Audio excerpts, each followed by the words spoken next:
21st, 2004 Eidelweiss Commissioners meeting. And I'll call it to order with the approval of the agenda. I'm going to make a motion to approve this agenda with a little modification. There's a second to approve for discussion. Second. So what I'd like to do is hold off on approving the minutes until we go into a non-public session to discuss them under reputation, and then we'll come out of non-public session and approve them in public session. But I don't think anybody will actually be here for that, but that's what I propose we do. And so with that modification, do I hear a vote? How do you vote on approving the agenda? Well, certainly we have to hear what's going on, so I approve. As amended. 3-0. So we'll go right to approval of manifests.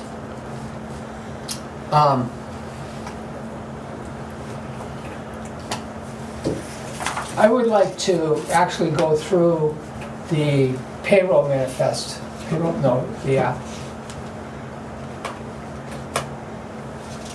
The operating account manifest slowly today. So which one are we doing first? Payroll manifest of $10,474.56. Is that the number 4 manifest on the list that you sent us, as opposed to manifest payroll? So the 10,474.56 is the payroll manifest, which is this one. Okay. So the title of that file is payroll manifest. Yep. Or manifest 2-21-24 payroll. Nope, it would say payroll number 4. Okay. So it says 4 manifest 2-23-24. This is, I downloaded these directly from the message folder you sent us. Yeah. I'm just looking at the document That's it. name. That's Okay. the file. That's fine.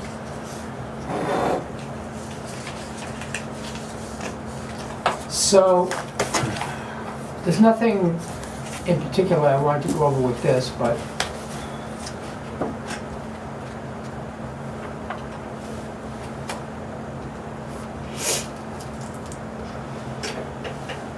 this is for the paid period of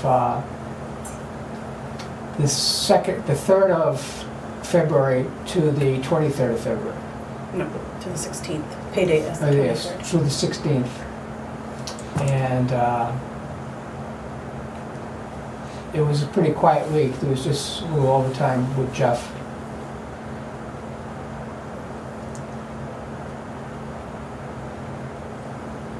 Jeff, Tony, and myself. Minimal. Yeah, that looked okay. So I didn't have any questions on this. It was the other manifest that I thought we should go over. You see there's several pages to this, including at the end is the actual, is this one got the actual time cards? Yep. You don't have a hard copy of this today, right? Right. Okay. Oh, Do you see everything that's in there?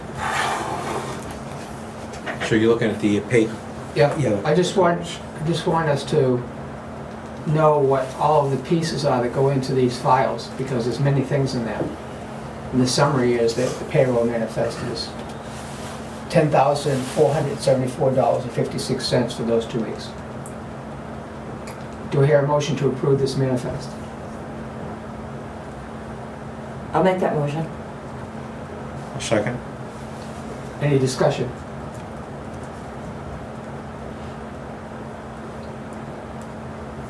So I just want us to be used to going over these and see all the pieces to it. All in favor of approving this manifest for $10,474.56? Say aye. Aye. 3-0. So now we move to the operating account manifest of $9,770.37. I'm going to interject. You give time codes to this for the camera? You Yes, give thank you. times. Yes. 904. 904. I'll use my computer one. because I can see it.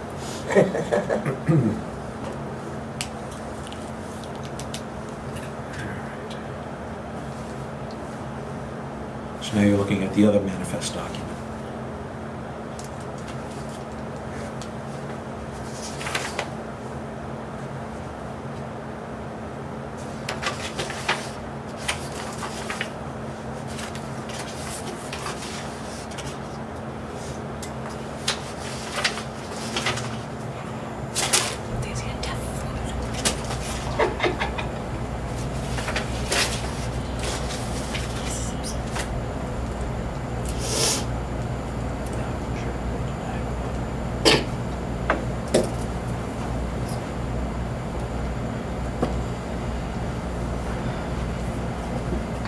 So this file just has what the checks actually get paid.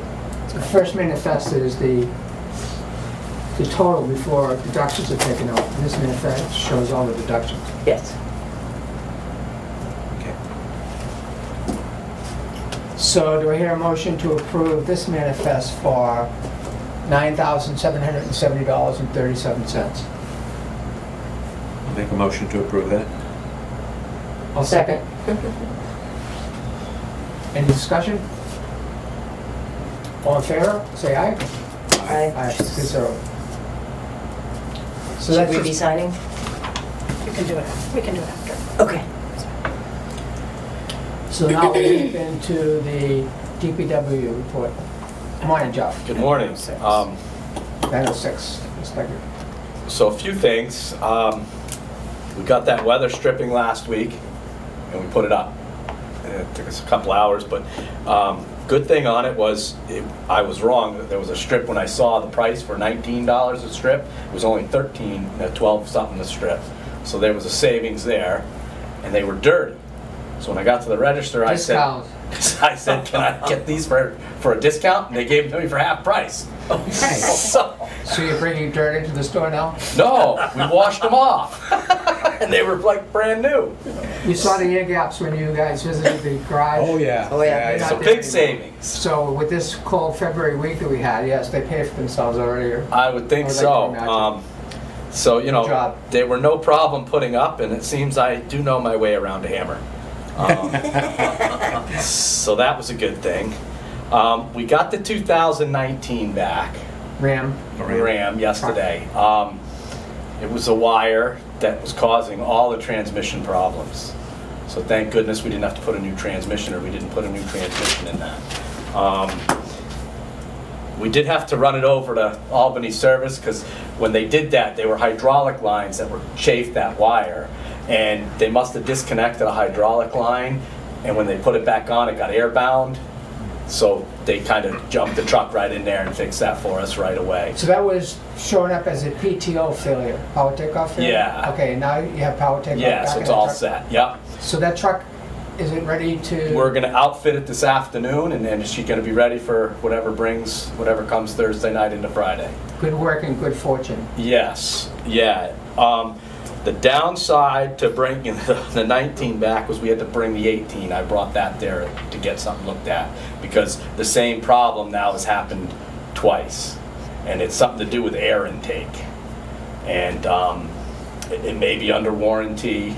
It's one of the things that they did fix on the 19 was the Blue Def, the stuff for the exhaust pump was broke, and that was under warranty, so they replaced that on their cost. So, but this is something else with the 18. There's something going on where it's starving for air and we can't figure it out. It's ruined 2 air filters in the month, and I just figured have them look at it. They could program it, and maybe it's under the powertrain warranty, maybe it's not, but it's at least it'll come back and be right.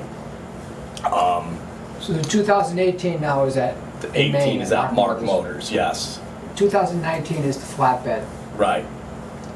The 18 is the dump body. So we won't have that for this little storm that's coming in Thursday night into. Right, I mean, I'm gonna touch base with them today and see where they're at, and maybe we could get it tomorrow, I don't know. Well, I'm hoping it was a simple fix, because we just don't know. I don't know what the problem is, but hair shortly. There's no sense just throwing air filters in it and having it run a short time and then doing the same thing over and He over has again. pictures of these air filters being crumpled up under the vacuum pressure of, Yeah, it's so starved for air.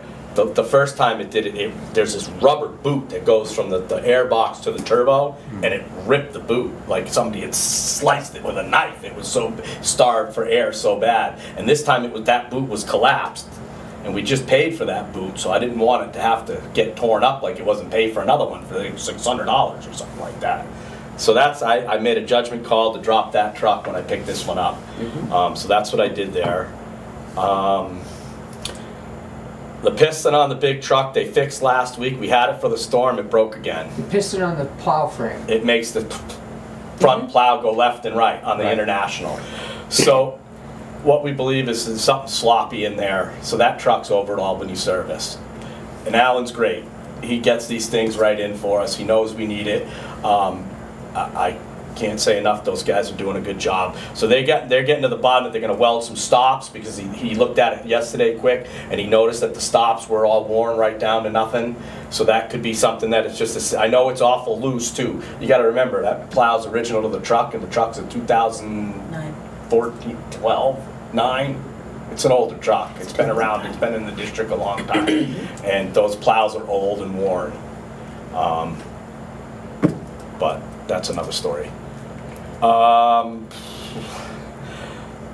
Just a few things here, we're coming into spring and all that, and Caitlin and I have been talking about posting the roads, and she talked upstairs with Linda, I believe, about what Madison's looking to do, and we haven't come up, I haven't talked to her about that yet. She didn't have an answer. Right, so, but that's something that's gonna, we all know that's coming up soon.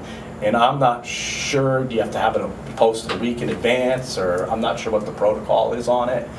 But it's something we're finding out, and we'll take care of the right way. There's no RSA that states it has to be posted in any form. It just is common courtesy. The first sign you see the roads getting sloppy is when you call off. Right, and yeah, so we'll watch surrounding towns, and you know, you kind of see it coming up from like Ossipee, Moultonborough, and that type of thing, and then it comes, kind of hits us. So that's definitely something we're keeping an eye on. But with that said, the rake, the front runner rake needs new tines. So I'll call and get a price on those new tines, but we're gonna need to retine that. We went through, should have had tines last year, but we didn't. Tried to save the nut, and those things are worn down. Not a big job, it's just a matter of buying them. I'll count how many I need, and I'll have the guy send me what we need. I'll get a price for you.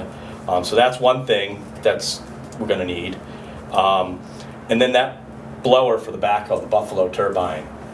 Obviously, there's a problem with that. There was a problem with it last spring, and it never really got fixed. It was working on the Volvo, but then we got rid of the Volvo, and it didn't really get, we thought we had it dialed in with the John Deere, but it wasn't, and it kept blowing those seals. So I don't know, putting another seal kit in is not the answer at this point. I think we need to send it out. I think HP Fairfield sells them, they deal with them, so I don't know if maybe I should contact them and see if it's something we could bring to them and have them fix. There could be something in with the motor on it that's blowing these, and then once they get it like it's supposed to be right out of the factory again, I think we have to get John Deere down and have it tuned in together, you know what I mean? Do you know if we got it from Fairfield? I don't believe we bought it from HP Fairfield. We bought that, I think, straight from a dealer out of Connecticut, is what I know of We're it. still, it's a leasing company, it's not a, the lease on the John Deere No, is I through a got third the party. blower. Oh, This is the blower that goes to the John Deere. Goes on the John Deere, The big okay. Buffalo turbine blower. Yeah. You guys are starting to see the snow melt, you see all the leaves in the ditch lines, because we didn't have it in the fall to blow the leaves out of the ditch lines. We rented a blower, one of them little wonders, and strapped it to the back of the truck, and that's only gonna get the leaves off the road. This thing blows the leaves into the woods. That's why we got it. And it works great when it's working, but see, it's not working right now, and I think it's something internal on it.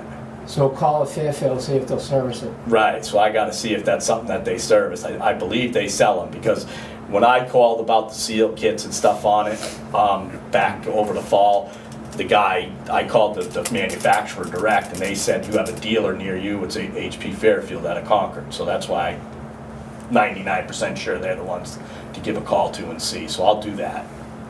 I'll call on that, and I'll call on the rock rake.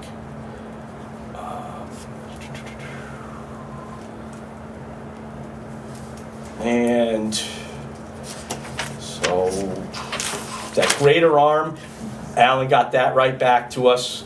We had that Friday, we slapped that back together. So we could have used the grader for the storm last week. We didn't need to with the light amount of snow.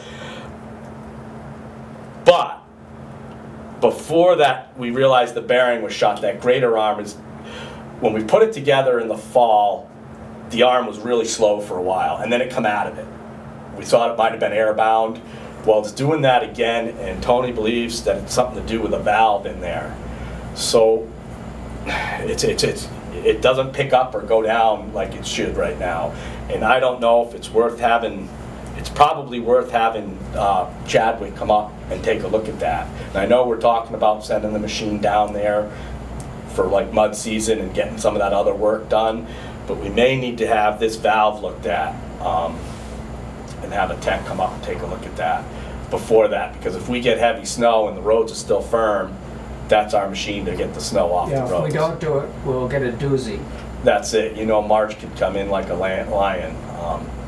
So I don't know if it's worth getting Chadwick up here sooner than later, because there's also a light that Tony's been wanting fixed for a long time on the screen that, you know, if it throws a code up, he can't read it because that light's been out on that thing for years.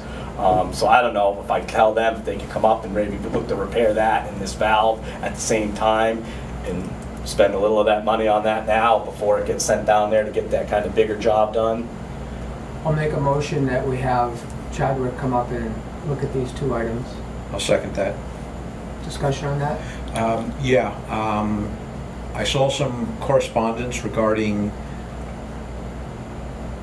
I think from Chadwick, that their original estimate had to be modified, and that the timing of the original repairs that were discussed on the grader were going to take some time, or they couldn't schedule it in at this moment.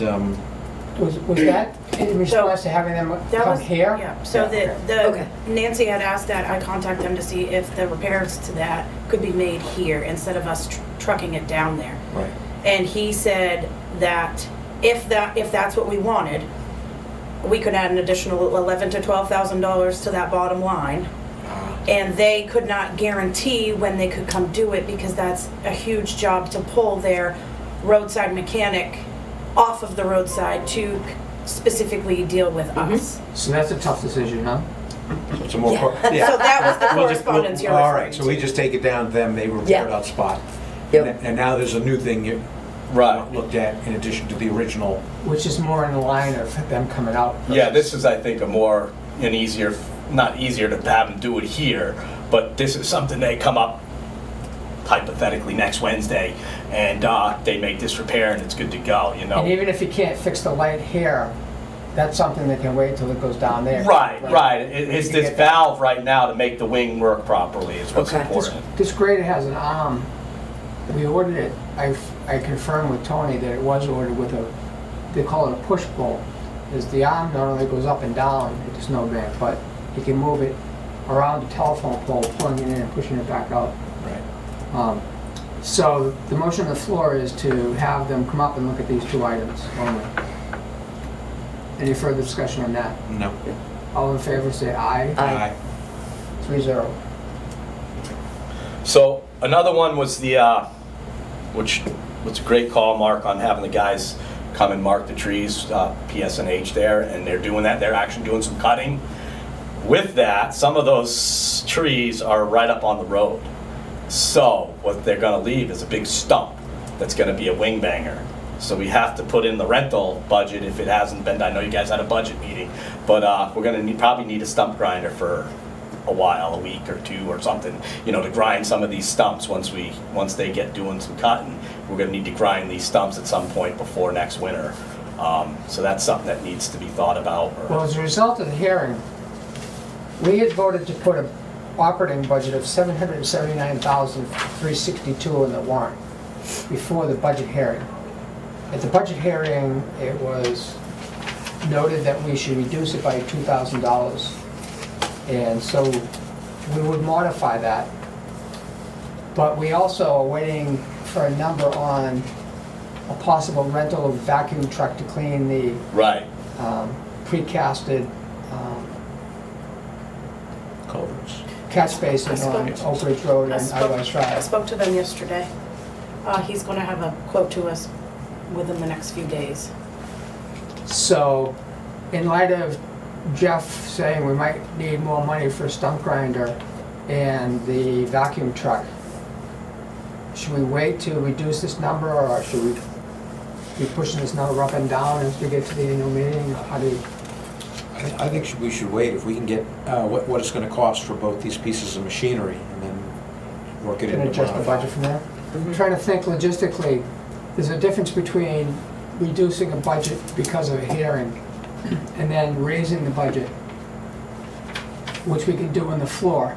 It's a matter of what we post. And the budget hearing didn't hear about, they did hear about a vacuum truck, I think. Okay. And we didn't make any adjustments to it because we didn't have the number.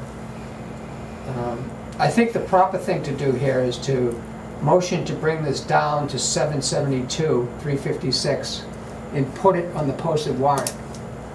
And then make the adjustments for the highway quotes that we're getting in the interim on the floor. Because the discussion now is what we post. And I think we should post after today's meeting. Because we're not making any significant changes to any of the budgets.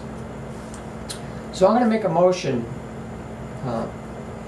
now while we're talking about it to adjust the operating budget to $772,362 for the posted warrant.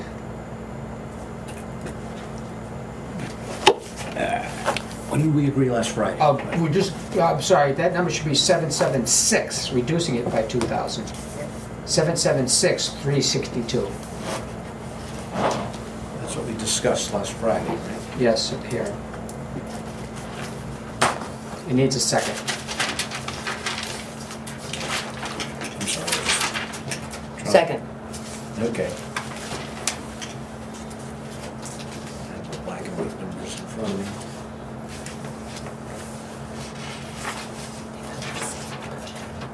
They got the same budget.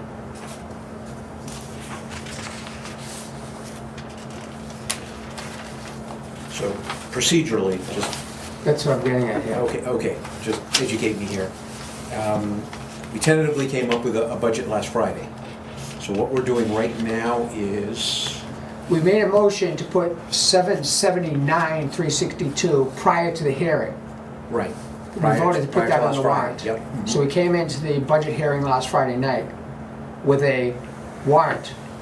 And we discussed the warrant in the budget hearing, and we heard enough that we wanted to reduce one of the line items by $2,000. That was Jay, wanted to split the difference. Actually, it was the moderator.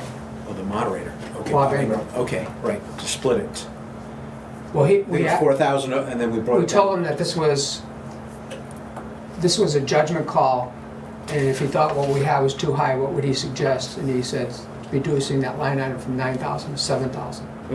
So what I'm doing now is formally changing the actual warrant from what we voted the previous week as a result of the hearing down by $2,000 and going with that to the meeting, and then we'll come in to the meeting and saying on the floor, here's your posted warrant article. We need to increase or decrease this by what we have only been able to learn from the time of the budget hearing until the actual meeting on March 23rd. Okay, which presumably will be whatever will be cost for the vacuum truck and the And there might be other stump things that grinder. come up, Okay, either way. all right.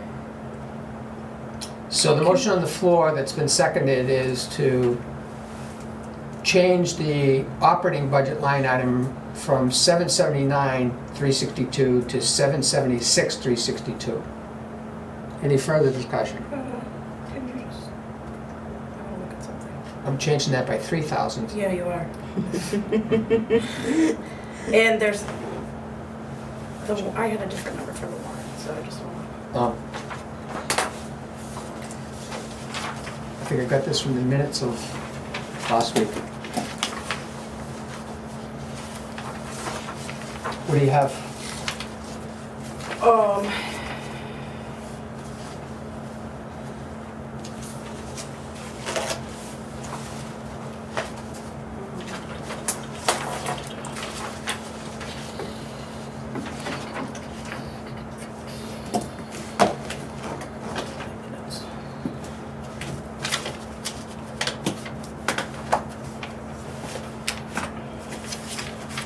Is that glitch where I found that $1,500 mistake? Maybe that's what you're looking with a That's slightly older Probably budget? exactly. There was one cell that was counted, so we overstated the first budget that we looked at a week ago yesterday by 1,500. I did my little analysis, found that glitch, and then Caitlin printed out all those nice new copies for Friday's budget, Yeah, I just want to. which went down from 1,500, and now we're, from that, Bob Ingram suggested we lowered it another 2,000. I don't have the numbers directly in front of me, but that was the progression. That's correct. Yep. Mm.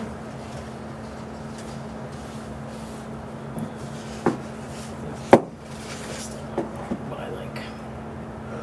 This computer is slow with molasses.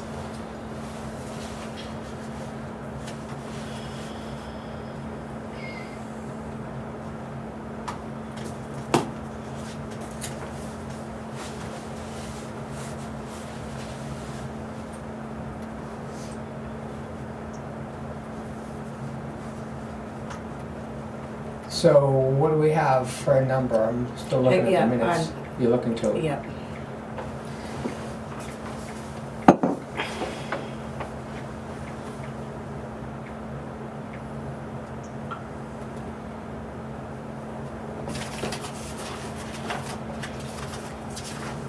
So if I did my math right, we went into the budget meeting with the corrected figures, because I found that double counting, of 777,862, of which we then reduced by, we said we reduced that by 2,000 that night. I'm looking at the minutes, draft minutes that we're going to discuss in non-public session and approve in public session. And it says discussion on warrant article number 3 to see if the village will vote to raise and appropriate the sum of 779,362. That's where I got my note number from the draft minutes.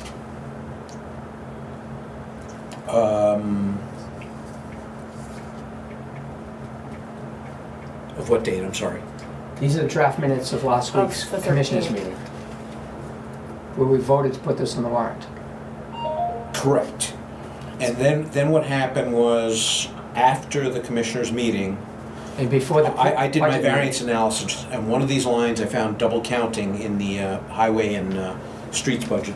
So it was 1,500, this number, 779,362, was overstated by $1,500. That's correct. Because we double counted two cells. Which was after the minutes, which was after the meeting. So we didn't fix that.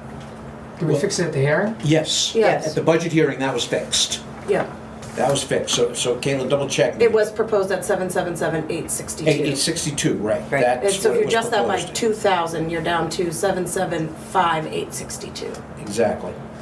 Well, no, 775,862. Yeah, You're dropping the 778 by 2,000. 777. 777,862 862 by by 2,000. 2,000. 862. So 775,862. Yeah. That's what we walked away with after the budget hearing on Friday night. Okay, so to fix this, we should amend the motion on the floor from saying that we're going to amend, we're going to put on the warrant an operating budget of, let me make sure I'm saying this correct number, 775,862. Yeah, Correct. because your original motion was 776,356. So we need to amend that to the 775,862. So I'm making a motion to amend the motion on the floor to say the new total for the warrant article for the operating budget will be 775,862. Do we have a second for that amendment? Second. Yeah, Second. Any further discussion? Aye. All in favor of 775,862, say aye. Aye. 3-0. Do you even remember where we were before? Yeah, I'm okay. So, we good with that? Yes, we're gonna, when we get the number for the vacuum truck and for the stump grinder, we'll, Yeah, I'll call Rod over at Coleman's, I'll ask him what that stump grinder costs for the week, and we can have a solid figure on that. So another thing, the backhoe, I didn't call about those strobe lights. I kind of ran into a lot of stuff last week. I will give John Deere a call about those strobes. But something that a John Deere, I believe, it should have had when we got it was loaded tires in the rear. The Volvo had loaded tires. I mean, it adds that much more weight in the back and its stability. This is putting a liquid into the tire itself to weigh it down. Yeah, that loaded, I mean, that adds a significant amount of weight to the back of that backhoe, which it should have. For winter use or For all year use. round? It's very tippy. That backhoe's been tippy right from the start when it comes to loading the big truck. And Particularly when you're used to the other one being loaded. Right, so those tires really ought to be loaded. So I could get some pricing on that. I don't know if Frechette Tire does that or who we could call about that, but we should get those tires loaded at some point, because now when we get new tires for it, they just switch it over. They take that and put it into the, So you'll get a price on that. okay. And that becomes permanent Yes. year-round? Yeah, it's Yes. been in the Oh, Volvo yeah. for years before They we... put like beet juice or something that doesn't freeze in there, and yeah. I mean, you wouldn't even know it's in there unless you puncture a tire and then it leaks all over the place, but I'm sure it's awfully difficult to puncture those tires. But yeah, so that's just gonna make that even more of a better machine than it already is. And the one last thing, I'll just throw it out there, if we want to talk about it, we could, or we could talk about it at another time, is, I don't know, we met with FEMA again last week on the pavement, but they're also talking again about Grison Road, and I don't know what's up with that, or what we're thinking of doing with that. We're gonna discuss that today, Okay. and I'll be making a motion to, once we have the discussion, to possibly have FEMA representatives come next week if they can. They cannot come. I asked if they were allowed to come, and their leadership will not allow them to come to a town meeting. No. To next week's commissioners. Yeah, same thing. Oh, He said but town didn't they meeting. suggest to you that they could come? Dave did. He thought he could come, but he checked with his supervisor and they won't allow them. They don't want them to discuss money with us. And that's the issue. Explain to them what they said to you, I guess. Because it's coming from me and I wasn't there, so. Yeah, so, again, not being in on this from the beginning and all that, but what I've the knowledge I've grown the last couple of weeks, with that estimate from Brooks, it almost seems to me that we should move forward with that $70,000 estimate to put the pipe back. The bottom pipe would be a 4-footer. The top pipe would be a 3-footer. Now, I don't know if we're able to move that 3-foot pipe over like you thought of, Mark, if we had the overflow So let's off. be clear. Are we saying that the $70,000 quote from Brooks is to put a new culvert at the bottom and I thought it said to reseat the top culvert. It does nothing to the bottom culvert, which is the problem though, Oh, which is different from the storm. FEMA. Yeah, so FEMA would put, So what would So happen? let's stop for a second. So Caitlin has valiantly been trying to relay the details of the FEMA meeting. Right. And yesterday we had a conversation, she and I, about how FEMA is talking to us. And we're talking about significant money. And what she was saying is FEMA will give us 75% mitigation of bringing that road back to what its previous state was with both culverts. Right. We don't have a quote for doing that at all. okay. So the $70,000 quote is just to reset that existing pipe. They're gonna dig it out because it's Top. believed to be undermined, not by a new pipe, but put that pipe back in properly Yep. and landscape. And then mitigation. That's a lot of money to reset an existing culvert. And then mitigation is what would allow us to upgrade the bottom and the top culvert, which FEMA will also pay for 75% of that mitigation price. And verbally, they're saying that. And now they won't come to a meeting and be on record. And this is the problem that I have with it, is that we are experiencing a similar type of contract under a grant where it's into year 3 and that project's not done. This will have a deadline on it. It'll all be verbal. And we'll start spending money without properly engineering the project, getting a bid package, putting it out to competitive bid in the contract will have in it deadlines to deliver a finished product, or else it gets into a penalty phase. What goes into a bid package is way beyond what a quote from a contractor does, which I cannot ask the taxpayers to buy into us signing a quote from a contractor against a grant with a deadline on the promise of money verbally. And so that's where I'm at. And so us taking time to say what the FEMA people are saying, it seems like a system of jawboning to get a municipality to spend money with no guarantees of anything that they're saying.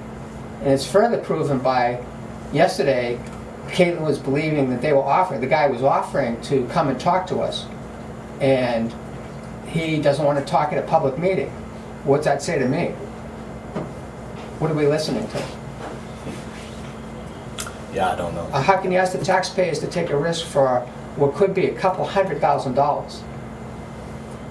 And Well, I guess the thing is, you know, the road is gonna remain closed. And again, it's your money, you can do as you wish, but It's the at taxpayers least with FEMA, there's reimbursement, there's, prove it. There's a chance. There's talk of possible reimbursement. Right. I get that you're believing I that. do believe them. Then why can't they say that this is what's going to happen in writing? Why don't they do that? I It's their think they'll system try not to to get do their that. ducks in a row. I mean, Yeah. I don't know. Yeah, I mean, they have to see that quote from GW Brooks to replace both those culverts first. That's their first thing. But That's another thing that They're bothers gonna- me, is they're looking at these quotes and they're saying they're going to reimburse 75%. Well, they're in a federal job that say they're going to represent 75% of an unknown number. Now, is it that this guy wants to come and talk to us, but it's not at a public meeting? Because I don't think the RSA allows us to have a non-public meeting and have the board actually meet.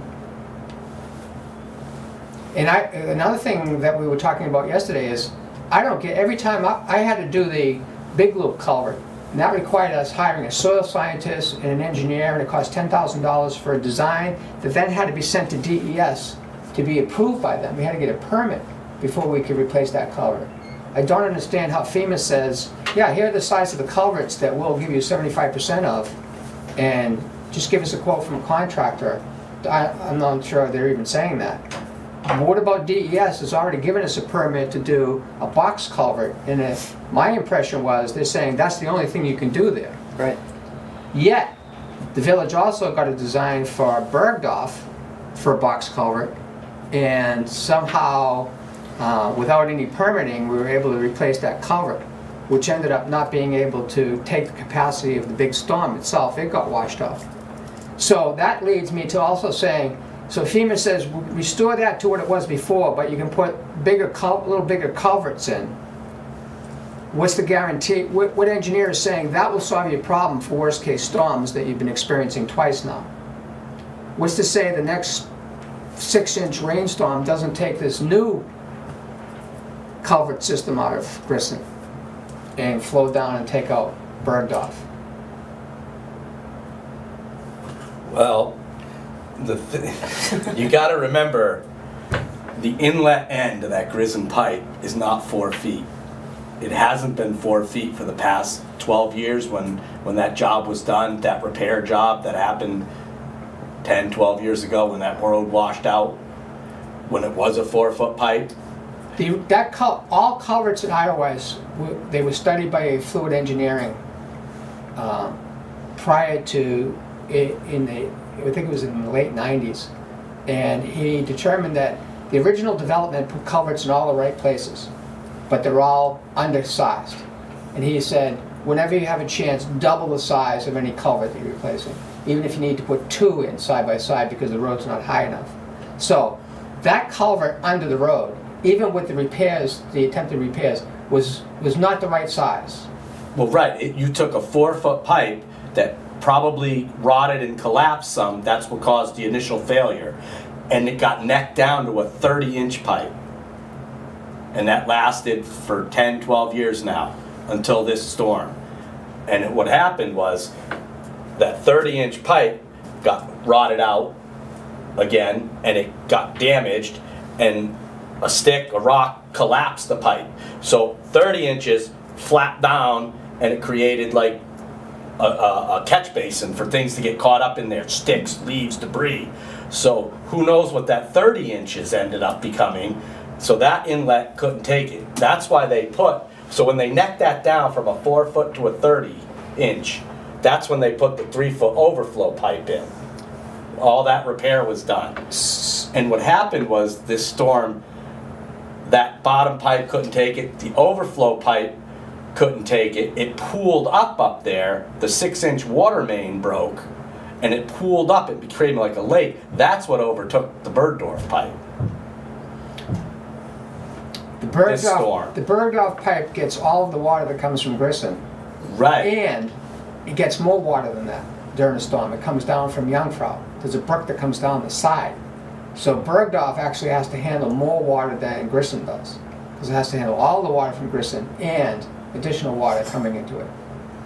But the thing about it is, even if we believe that we're getting 75% reimbursement from FEMA, which means we have to lay out all the cash first to do the job, and then get reimbursement from it. Mm-hmm. And that's against a deadline, right? This whole grant for this July storm has a deadline, which I don't know what that deadline is. Do you know what the deadline date is? March of 2025. March. So we'd have to, 2025? Yep. we'd have to pull this all together and finish the project by March, which means it really should be finished this fall. I'm not proposing that to the taxpayers. Nothing in the Brooks contract says what their starting date is. It doesn't even have a firm number, which you get with a bid package. It gives you a range of numbers. So even if you took the high number from them, that's all you have in their proposal. You don't have their start date against their current Because schedule. it's just a proposal, it's not, we didn't ask them for a written contract. Right. We literally asked them, well, we asked them for what FEMA requested. So that's which what it was is. That's what I'm exactly pointing just out. a proposal. Right, that's all we have. Yeah. It's not a bid package that says you start here, you end here, on time, or else you start paying a penalty to us because now we're in a jam on reimbursement. Right. And I don't see any engineers saying, yeah, what FEMA is talking about you doing will make, there's no possibility of that ever clogging up on you and having the same thing happen that's happened to you twice. Can an engineer really say that, though? Can they say this will never happen again? No, I I think an engineer would automatically say, you have the solution and it's a box culvert. Right, that's why they designed a box culvert 12 years ago. Right? And I don't get how FEMA says, yeah, you don't need to do the box culvert. No, Well, they- FEMA says they would reimburse us for putting in what's there. And what's there is a 4-foot pipe on the bottom and a 3-foot pipe above. Now, to replace those, that's what they're saying they'd reimburse us. They said you could get a hydraulic study done and go up a size. So they put a 5-foot pipe in the bottom and a 4-foot pipe in the top if you got a hydraulic study done. There, and that's what they would look to reimburse. Now, again, I don't know about guarantees of the reimbursement, but that's what they're saying, what I understand them saying to us the last 2 meetings I've had with them. You could go back to the 4-foot pipe in the bottom, because you gotta remember, that's not a 4-foot pipe. It hasn't been a 4-foot pipe. It's a 4-foot on the outlet. It's only 30 inches on the inlet. And now it's a damaged 30 inches on the inlet. So now we're repeating, we got it. So I'd like to hear from you guys. There's no motion on the floor that directs this. Do you even know what kind of motion you would make to direct this conversation, focus this conversation? Well, I think there's several issues floating here, but let's take the first one, is that FEMA has all been just word of mouth, and yet this is a governmental organization which I'm sure has lots of written procedures, how to go about doing stuff like this. And even if you're talking to FEMA people, that doesn't mean they're necessarily experts on what the exact procedures are. I don't know, maybe we need to talk to somebody who has a lot of experience in the town of Madison or some other town who's had real issues. And I know in the town where I moved from, Simsbury, Connecticut, in 2011, we had this incredible snowstorm in October, wet snow, the leaves hadn't fallen, all these frickin' tree branches came down, the power was out, it was a mess. I was out of power for 2 weeks. And the Esplunt came in, was working for months. That was a huge project, but FEMA reimbursed, came down to 70% of something that was close to $1 million of cleaning the town up. But as I recall, the public works there, really had a good handle on how to do this. So all I'm saying is there probably are people who are experts out there that may behoove us to talk to. That's one issue. The second issue, as I see, is are we looking, restoring to what was just sounds like, okay, that'll work for a while, but eventually it's going to be wiped out again with another storm. And I'm hearing that maybe the box culvert is really the ultimate solution, but we already know that's what, $750,000 for one box culvert, not two, meaning Kristen and Bergdorf, just I think it's 640. 640, okay. Brooks's quote, Right. which wasn't against the design. so if you did both roads, that's okay. 1.1 million. 1.1. Now we're talking the scope of a Rhinoc tank project, which we all know is full of problems. But To focus this, I'm going to make a motion that the board has me meet if the FEMA rep is willing to come and just talk to me in the office, because we can't have a meeting with him. He's not allowed to come to a meeting with us, and we can't have a meeting that's not public with him. Right. But he's come to the office and he's invited the previous board, all three, to come. Like when we had our initial meeting here, our recovery scope meeting, he wanted all three commissioners here. then it becomes an official meeting. Yeah, and I posted it and only one showed up. So it's not that they don't want to meet with you, it's they wanted you guys to be on the site, but when they were coming, we didn't have a board. So I think that was problem number one. I don't understand that. So he'd be willing to come to the office or this meeting room to meet with three of us in a posted meeting if it went to the site? When they came here for the recovery scope meeting, he suggested that all the commissioners were available. So go to the actual site. So how I mean, I don't know if they're coming back for another site visit. So why Yeah, I don't know. I You think say if- that was a posted meeting. He didn't know it was a posted meeting, he just didn't have anybody there videotaping it in public? Yeah, they weren't here videoing because it was a recovery scope meeting and Madison didn't have theirs videoed either because theirs was the Were week minutes before. taken and posted later? No, because there was only one commissioner, Oh, okay. so I didn't have to. Well, I think there's two things. I mean, if they don't want an official meeting, you're definitely the Well, man with your I'm- background experience in these sort of big projects. But if all of us can come and I'd love to do that, but it sounds like we'd have to make it a public meeting and they gotta be okay with that. And does he prefer that we go to the site? Because there's not much to see Maybe we should with I'll banks. just schedule a phone call and we'll have him on the phone and discuss this. I don't know unless, I can make you the point of contact and he can just call you directly.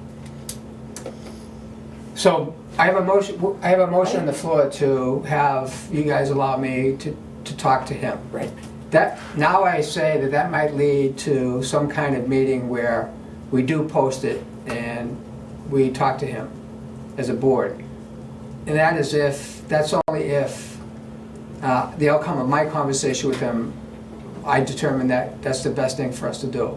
If I think that I can relate to you everything that came out of that, then we won't do that. So my motion is to have the board approve me having a conversation with Dave from FEMA on this subject. I'll second that.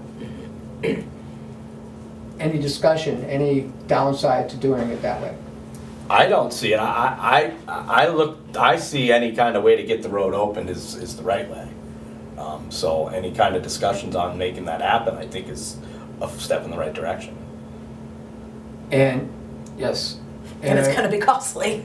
Yeah, By I the mean, sounds it's of gonna it. cost some money, I understand that, and I mean, and I understand the point of sitting back. I mean, but if we do nothing right now, that pipe's gonna get overtaken again, and the possibility of Bergdorf getting overtaken again is what's gonna happen. And it's not because Bergdorf can't handle the amount of water coming through. What amount of money do you think the taxpayers would go for? Oh, I don't To know. keep Dawson, to keep Clausen an open road, Grissom an open road? I don't know. For the taxpayers to determine. 400,000? 600,000? Yeah. I don't think so. I get it. I know what you're up against. I mean, I understand. I just. That's the issue. Also, So- if I may ask, let's say Grissom never gets opened, okay? How much does that Grissom and all those water channels then, does that lessen the problem to Bergdorf by Grissom just No. remaining plugged up and not an open road anymore? Well, I guess you got to tear the culvert. You got to tear the pipes out of there and let You'd it have be a to- natural stream. Yeah. Then you get into And you've got a decisions of water line right removing there. that whole dam that makes that ravine. You're taking that piece of Grissom out completely, now it's a natural, where it was before Great Northern built that road back in Right. '62, Right. right? The water comes down through that ravine, and now it goes through Bergdorf. If you leave Bergdorf open, it doesn't have a water main in it, and with that culvert that's there, handle, having nothing stopping it, so there's no dam that builds up and then lets go and comes down like a train into Bergdorf. So, And that's the decisions have to be made after the voters say no to whatever dollar amount it would take to keep the road open. so we still have an issue. Let's just Yeah, say we you decide can't just Grissom. leave it the way that it is, it's gonna Right. dam and, Okay. Right, Yeah, 'cause because like I what's gonna- say, if you you've leave got it- that damaged pipe. It's gonna continue to wash out, and it's gonna continue to wash out that water main. so now it's an excavation project, a large one, to remove that whole piece of road out of that ravine and deal with what you're gonna do with the water main. Right. Yeah, Put it down below the brook. yeah. All right, I Or just asked something. because I know we talked about. It's gonna take you know, engineering and more Right. construction. Right, but now maybe we're only looking at a project half the size of bringing both roads up to. Yes. Okay, and which the voters may accept, because I drove up Grissom the other day, and it really isn't a major inconvenience to, take a left onto Clausen, I think it is, then get onto Bergdorf and up to Aspen. It's not a major inconvenience. Yeah, it'd be nice if It it was is, straight. I mean, it is when you need an ambulance. They gotta go all the way around. They gotta use Eidelweiss Drive. Yeah. Which, What's that? they would have to use Eidelweiss Drive. No, you can go up Grissom, make the left onto Clausen, get onto Bergdorf, and go up to Depends on Aspen. what size Yeah. truck you're moving. Yeah. An Well, emergency. emergency vehicle would handle that. I mean, like an EMT vehicle, maybe It's- not a fire. Fire, I mean, An you know, ambulance all would take that. those An turns. ambulance could do Right. it. You know, so you're adding How far time to afield get up to from- that Aspen side or that Rhinebeck end. So the motion on the floor is to have me talk to this FEMA guy. Yeah. Mm-hmm. Any further discussion on that? No. All in favor, say aye. Aye. 3-0. And if it turns into a meeting that we If we need a meeting, then we'll... get to have a meeting, then we'll get it posted. Okay. That'll be fine. Right. And even if it's at sign, even if it's, at the site, we can do it there too, But do we need to ask for a quote that would do the bottom culvert as well? If FEMA is saying that they would do both They of want them? another quote. Because from right G- now, the 70,000 that we Yeah. had on for Grissom Road was only the top. To reset the top. To They want reset us the to top. get a new quote from GW Brooks, but GW Brooks is gonna charge us for another quote. Cost We paid $1,300. We paid $1,400 for four those quotes first that we two. got from them. Yeah. Oh, In time. that's expensive. And you get a list, you get text, no drawing, no engineering. Right, You get a quote of a list of things, including seed, grass, right. and rock, and you get a range that might have a $40,000 difference in the bottom of their range and the top of their range. And the reason why they charge us is because they do all this work with no guarantee that they're gonna get it. Cost them Right. a lot of money. Well, of of Can't say I course. blame them. Right, But it's built into, every company does that when they do a bid package. They get the bid packages from us, from an engineer, and at their expense, they fill in a book of how they're bidding on this with a firm number, deadlines of when they start and stop, and penalties. Right. And find things like how much we pay for every 1 cubic yard rock or grader that comes out of the ground and all that stuff. That's the proper way to do it. Which is why I need to talk to FEMA and have somebody explain to me how they propose things that go up against that, go contrary to that. So, that's the end of this discussion for now. Oh, can I just add one Or more maybe thing? not.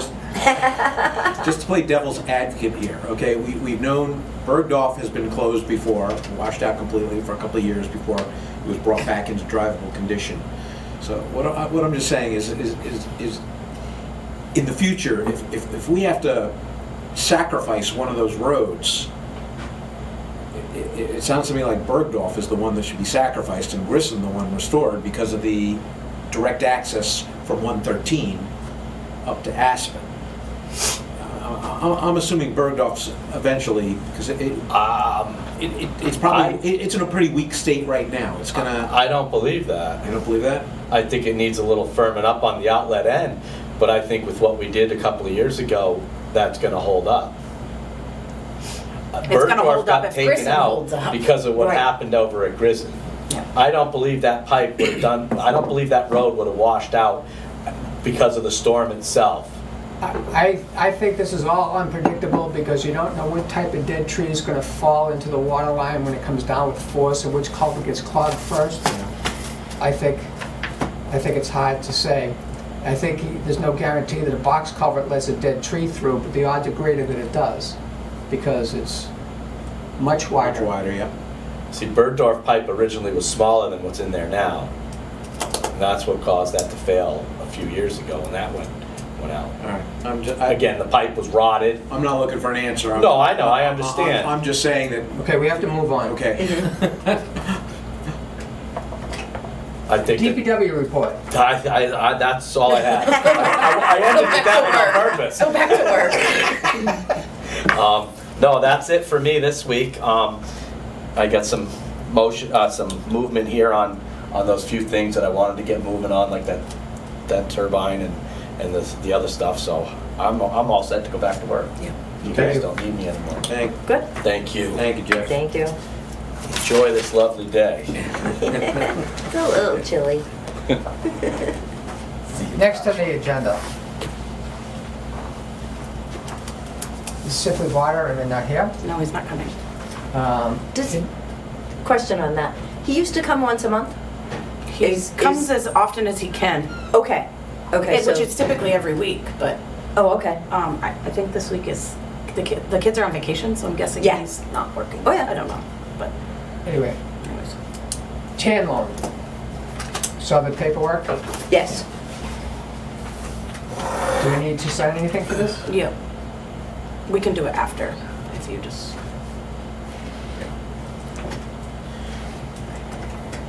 Yeah, we'll deal with this afterwards. This is increasing the tan note from 250 to 400,000 for this year. All right. Yep. All business tabled items. Do we want to make a motion on that, that we'll sign it after? Do we need to? or Nancy is it makes the just- motion, I'll second that. Wood seconds it. We need to fill in dates. All in favor of approving this increase in the line of credit, the tan note? Say Aye. aye. Aye. 3-0. Thank you.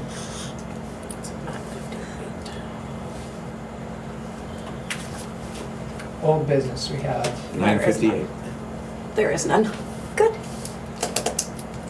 So this is the one that I actually wanted to review, which is the The transfer? transfer. Yeah. Seemed to make The sense. pieces of this. And why did...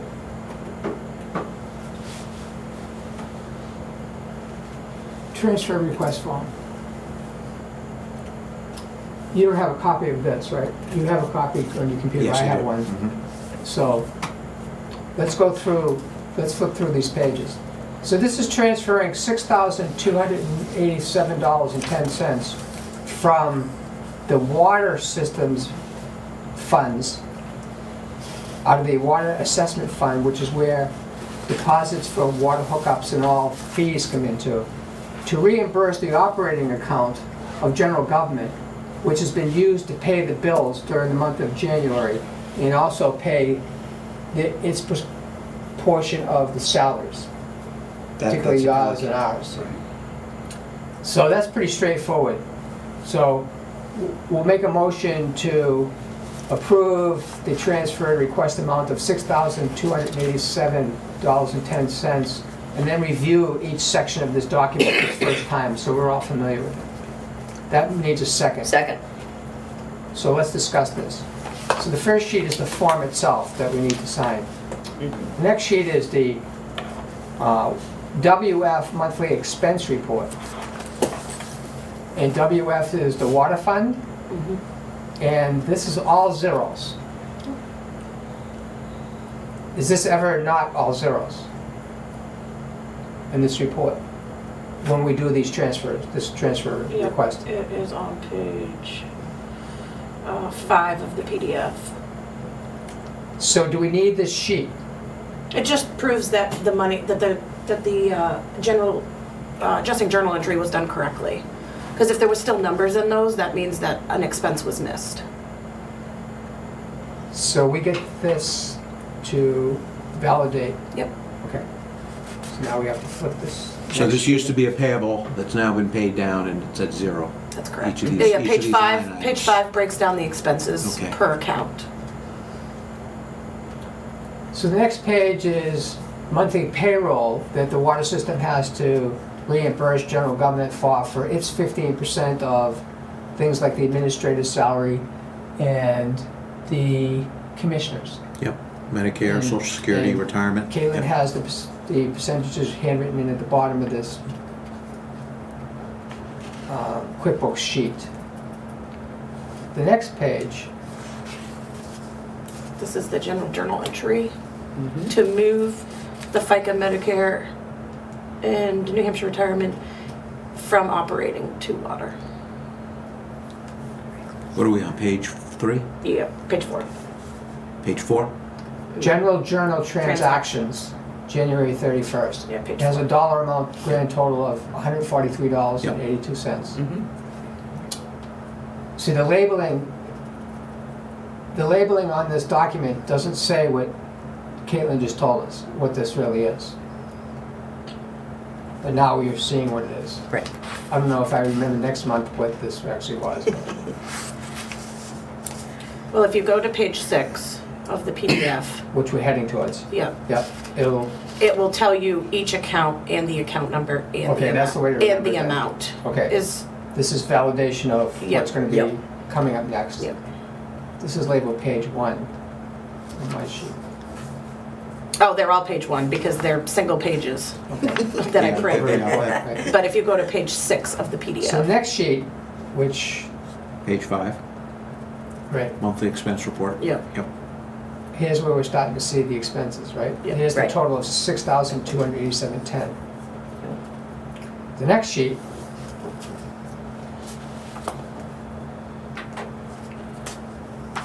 it's the next like 10 sheets. All I do is print every single one of those expenses individually. So- Individual line items Yeah, are. so if there's okay. multiple expenses to one account, you We will can see see the them. breakdown.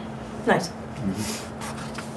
Like on page 8 of the PDF under admin supplies, there were 2 purchases at Walmart.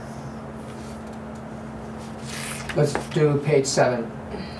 Transaction detail by account. This has executive salaries. This is the 15% the water system pays for the executive salary. Page 8, transaction detail by account,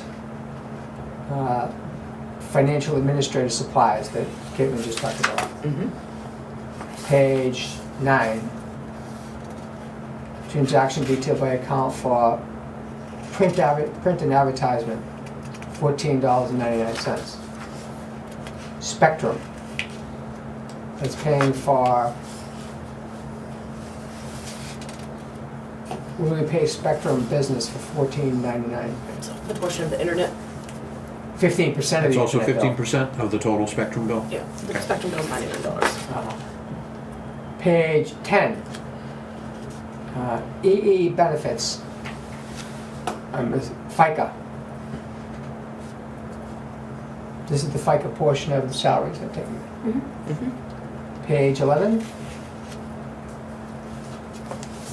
Workman's comp, Yep. employee benefits. $689.85. That's the water system's 15% of the total workman's comp, which is a one-time payment we make in January. It's only paid once a year? Okay. Unemployment, 15% of the unemployment bill is $192.58 the water system is reimbursing general government for. Page 13. Page 13 is retirement fund. And this would be your portion of the water system's contribution to retirement fund, not the highway. Right. Page 14, health trust. The water system's contribution towards Caitlin's health insurance. Page 15, gas for heating the buildings, general government. Gas. It's got $153.97 last month from the water system. Water system's reimbursing general government for that payment. General government electricity, paying Eversource for January. The water system is giving the general operating account $261.74. Page 17 of this stack is for call-centric telephone services, $6.71. Water system pump house electricity, $3,795.26. It says to Eversource, but that's really going to, that goes to the company we signed a contract with? How does that get paid? No, it goes to Eversource. Oh, right, it comes in the Eversource bill, first something, first The first point power. point. So this is a full amount. This is not, obviously, because it's a pump house, it's a water system, it's no allocation here. This is just... And what period does it cover? 1 month? Yep. Yep. That's 1 month of electricity for the pump houses. That's correct. Okay. Page 19 is monthly administration wages by budget. We see Caitlin's name all over this sheet. And this totals $3,120 that the water system is reimbursing general government. No, $624.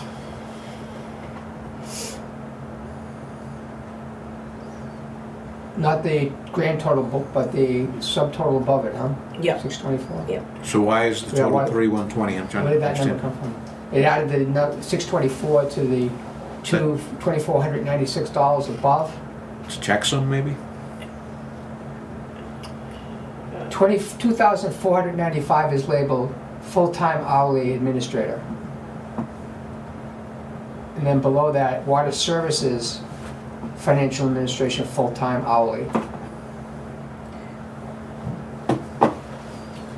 It's a breakdown. So it shows you my total wages is $3,120.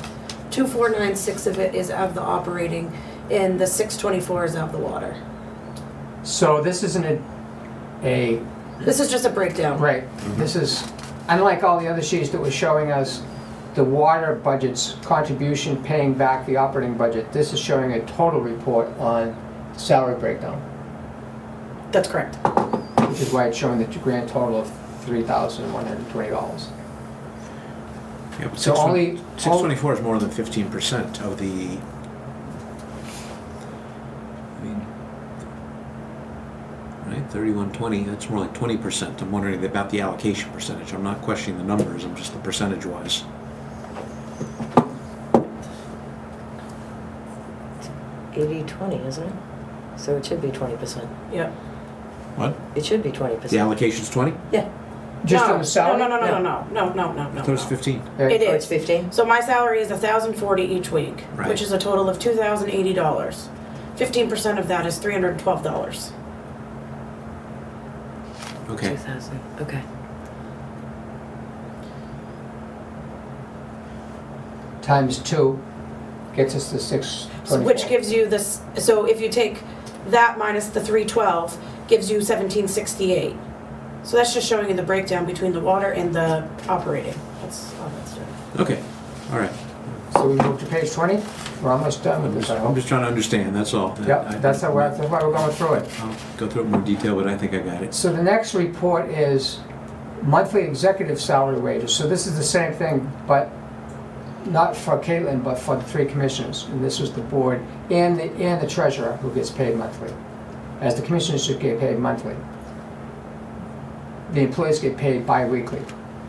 So this is showing that the water system's contribution towards paying the executive salaries for the month of January was $172.50. Any questions on that? That's easy to understand after Caitlin explained the previous one. Next is page 21, General Journal Transactions.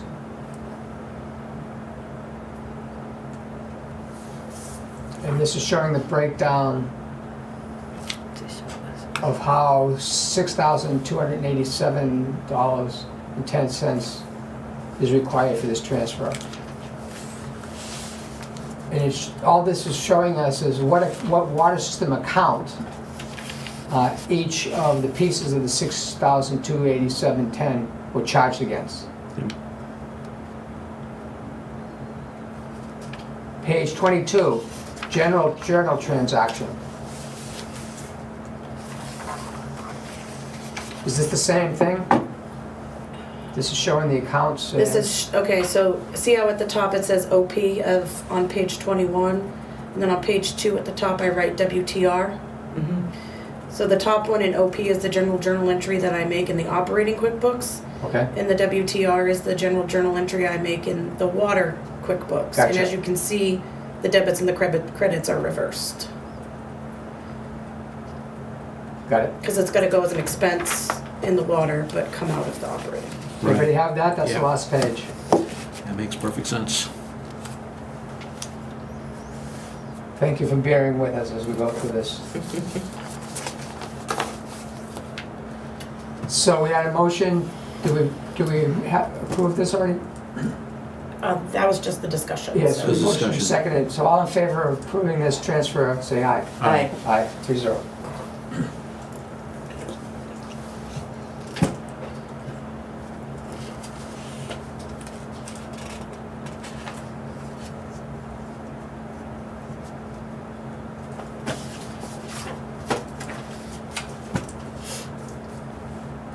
So we're moving on to, what time is it? It's It is 10:12. 10:12, we move on to commissioners' reports.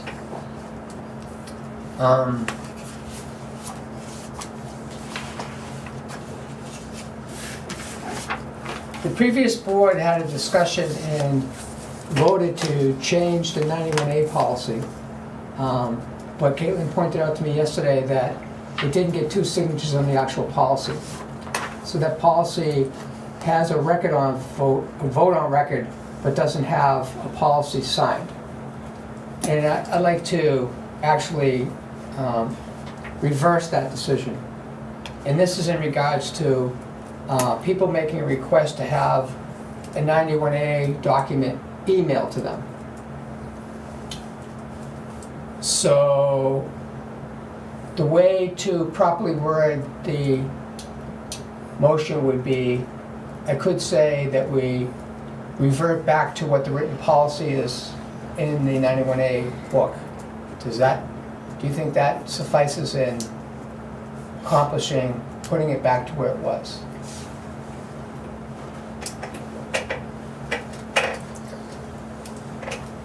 So my motion is to revert back to the written policy that's in the book and allow people to get existing electronic documents emailed to them as opposed to having to come into the office and see it. Second. So, I don't know if this takes a little discussion. I think over time, we need to discuss certain issues with where we stand as a board on 91A. I would like us to be very transparent and make it as easy as possible for people to follow what we're doing, and even question what we're doing. And it's on the agenda to review an email from David Maudsley, and more might come out of what we're doing right now with this motion. But maybe we should just vote on this motion and move further down the agenda. Okay. Any further discussion on the motion that just reverts back to what the original policy was? So all in favor say aye. Aye. Aye. So that's 3-0.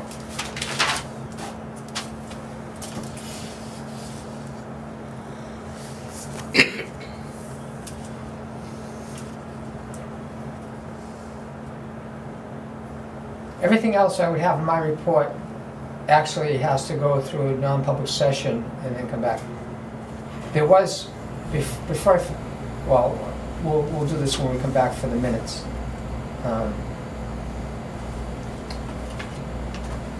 There is a well, yeah, let me hold off on that. So, do you have anything to report, Woody? No, I have nothing to report this week. Anything? Okay, for next week, if we can review the green space ordinance. There was a question brought up last Friday at the budget hearing regarding green space and people using it. One of the things I haven't, it's been a while since I read it. I wasn't sure, is there something in there that there has to be a house, you know, because you wouldn't want somebody, let's use Zermatt as an example.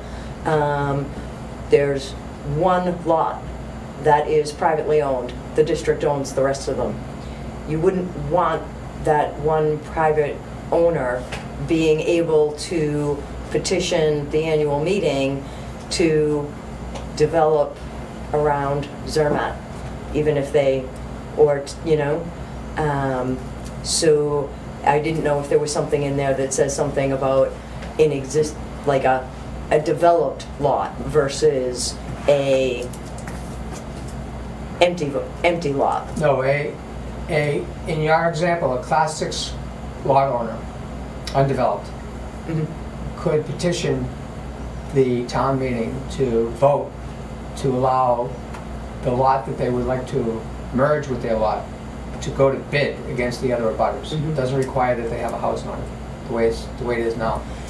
It might make a couple of certain areas on Class 6 roads, Zermatt being one, might allow, when they merge, if they merge with the lot next door, you know, it might be better building on that side versus the current lot, depending on the slopes, you know, because there's a lot of lots that are on significant slopes and would be significantly challenging to to build on, but if they merged with the lot next door, they might be able to put something a little closer to the lot line or the existing lot line that might make it easier to build. And I don't think that's the purpose of this, is to try to keep green space, not, you know, so it's just something I wanted to look a little bit more at how it would actually work in certain areas, especially if it's not a developed lot that somebody wants to bid on. I replayed Kerry's question on that, and I now will point out something that I didn't point out when she asked the question. And I don't know if I should do that now, or if you have something else that you'd like to talk about. The other was a 91A and water ordinance thing, so go right ahead. So, the key thing to the way the ordinance is written now is it has to pass one huge first obstacle. and that is that the voters get total control.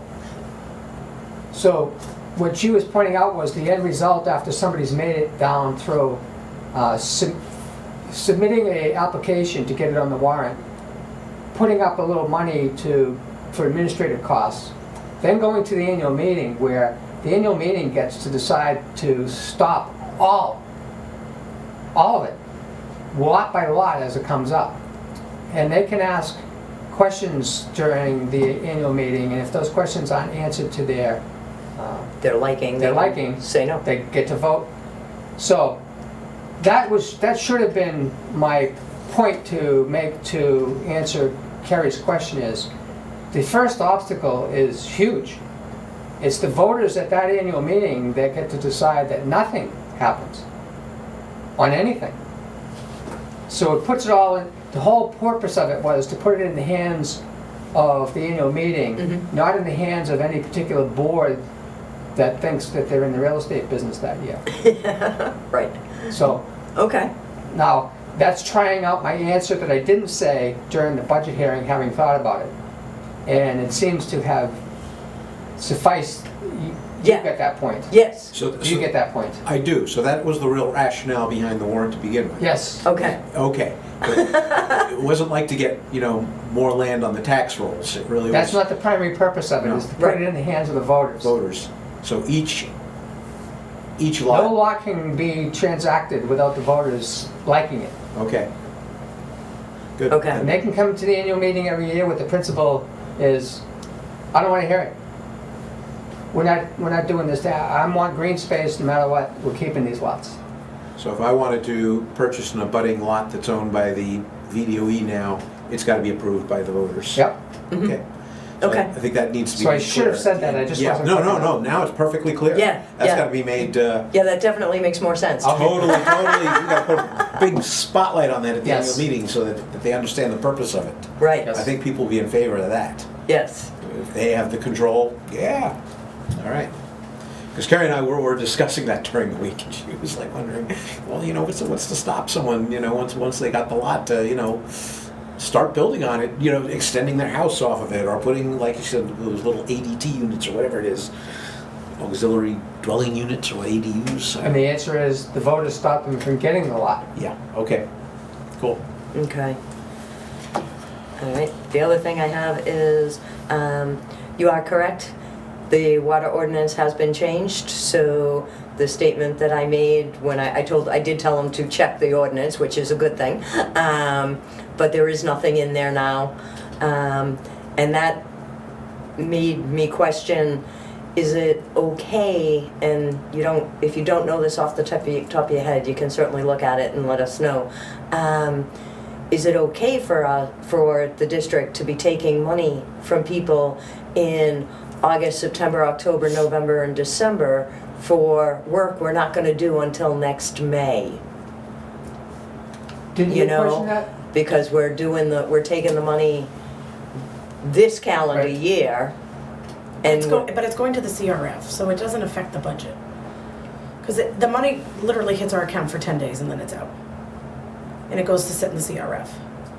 Is your point taking the money from the, I'm thinking more about the amount of time from the time we take somebody's money to the time we actually do the work. There's limits on some of that stuff. I remember I had my bathroom remodeled, and they couldn't take more than a 50% deposit because it was going to be more than 60 days before they actually came in and did the work.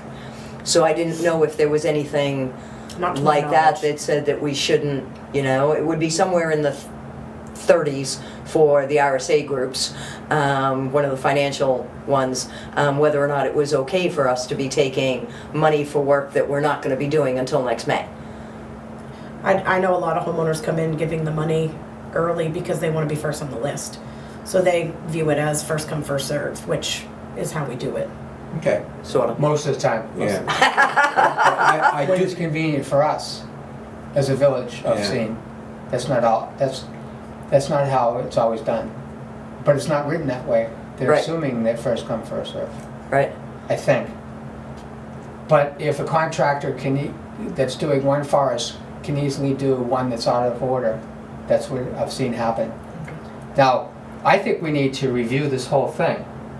And I did look at the water ordinance. I haven't read the whole thing, but it has changed, and I saw that it was changed in 2022. Yes, And it doesn't document how many times it's changed since the last time you've looked at it, right, which could be 2018, We need to have a version Yeah. control. maybe 2019. yeah. Yeah. Each, Maybe it's just a date- supposed to at the dated bottom version. have the Well, dates. that would but- facilitate going back and tracking when things had changed. So Right. I don't know if that's where, it's not like the revised statute annotated, which is what RSA is they document when things changed. Right, We could just, every time if we make a modification, this is the date of it. And it supersedes whatever the current date was, and we just state it on the document. But it yes, but I seems- did notice at the bottom of the water ordinance, it seems that there might have been some changes in between the Right, and documented that's- time I get that, and and if the it is- prior time. If the document isn't dated, there's no way to tell Right. when those changes were made, and it's But what- confusing. With our current system and the current contractor market, it seems our system is setting us up where we easily enter into lawsuits by taking people's money and having some kind of deadline starts when we take the check, whether we do it in order or not. And maybe we have to write that it's in order. But a system where we take a check, right now the ordinance is Caitlin can take a check tomorrow. Right, Now, when's the clock start as to when that hookup has to be done? I think it follows the ordinance. It has to be done between May and October. So that So that means, gives you a timeline that you can't, the ordinance states that you don't dig. So by rights, if they give you the check before May 1st, it has to be done by October 1st, November 1st. November 1st. So Right, so you're, there's our deadline you're is, typically, I mean, the most you should be holding a check for is 11 months. So in Because the if ca- they brought it in December, But you're not holding a check. No, You're still depositing. yeah, Yes. the CRF is holding the money. Well, we're gonna talk, I have a problem with the accounting handling that, but that's another time, we'll Right, discuss right, that at another time. so the situation is, like in the case of Thusis, Class 6 Thusis, 13 Thusis, that property owner gave us a check and he expected the hookup to be done in June. I didn't quite capture how everyone was agreeing that that should have been done in June. But that was his premise. He had a letter from an attorney saying this should have been done in June. And that's how it started. He didn't get his hookup done until October, and he had to do it himself, and we experienced what a mess that was for him and for us. right. And for the one property owner that happened to be on the existing pipe. So we need to analyze how that happened if we focused on one, and see if a change to the ordinance prevents that from happening to the water users of the village again. Right, because right now the ordinance says, then this is a change. This is something that was not in the ordinance when I knew it from the top of my head. Goes back a few years on that. That says if we receive money up until August 1st, the hookup will be done that year. So that would extend the amount of time that we could have somebody's money until next May, till the May of the following year. And like you said, I don't think there's anything in there that clearly says first application gets worked on first. I don't see that in there. And where anybody would have gotten an idea that there was an agreed time frame, you know? Like, it was supposed to be done in June. Well, where did that come from? And I know this predates all of us, but you know, where did that thought process come from? You know, is it something in there that, so I just wanted to just get a little more So, looking at it and analyzing it to say, is there something in here that's putting us at risk? so are we agreeing that we need to look at this ordinance and make some changes to protect the applicant for a water hookup and the village from a system that seems to, I think there's a lot of things we need to look at. I do think we need to look at it, but just because we just had to go through this was why the water ordinance became, you know, so we might be On my into a list, season but- where applications start coming in. They're already in. I've got Right. one and I'm gonna get another one this week. right? So we need to do this as soon as we can.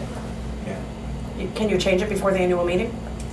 No, I was about to get to that. That would require a process where we have A public changes to hearing. make. We have to post public hearings. It has to go through a hearing, and then Right. we vote to make the ordinance change. Right. So, It doesn't have to go through the annual meeting. Does it have to be reviewed by an attorney? Any changes for an ordinance should be Should. reviewed yes. before they go in. So when will should we start working on that? What do we have coming up in front of us here? We have, once we square away the warrant, we have the annual meeting in the can, as they say in Hollywood. Do we make this a priority for the upcoming weeks? Sure. Can I ask a stupid question? Obviously, there's been a procedure in place for many years, and we've seen the breakdown in it.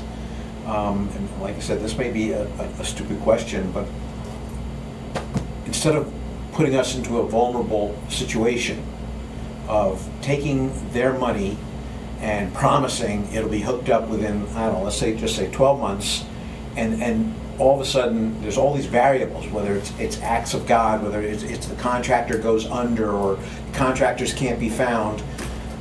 Most of these applications are coming from builders anyway. Why can't we put it back in their hands with stipulation, there's still a water feed to hook up to our system, and you can't hook up, you can use any contractor you want, but they have to work in conjunction with our water operator. And therefore, if things get screwed up and delayed or whatever, it's not our problem. The property owner is responsible for the trench that comes from the house down to where the water hookup is going to happen on the main. And they're supposed to leave that trench open to be inspected to make sure it's down 6 feet. 6 feet, yeah. And Fluid properly recommended in sanded. 2005 that we make our standard that our mains are down 7 feet, by the way. Here's what I think is the problem is, the next step is to dig our main up, to put a saddle on it to connect it. And you don't have anybody that has a backhoe just do that. There's a technique that has to be understood about how you find the water main without breaking it. That's the key. And then the application of the saddle onto the main that allows the service line from the house to connect to the water main. That's a skill. You don't just have anybody try that for the first time on your water main.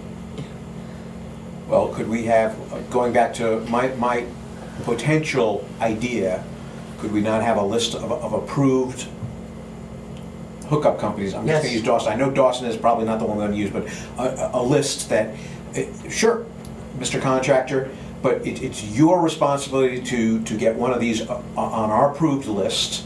And again, they're going to have to work very closely with our water operator. But it's all on your shoulders to happen. If things get delayed, we're not held There's responsible. a couple of options here that we could explore. In the old days, back in the 80s and 90s and into 2000, the DPW employees were the water operators, Right. the licensed water operators. They also did all the hookups with the backhoe. Yeah. And so, one year, for example, they did, I think, 18 and 19 hookups in one summer. So they were doing them like back to back. It was another boom. So I think that Tony and Jeff don't have a problem with digging down and exposing the main.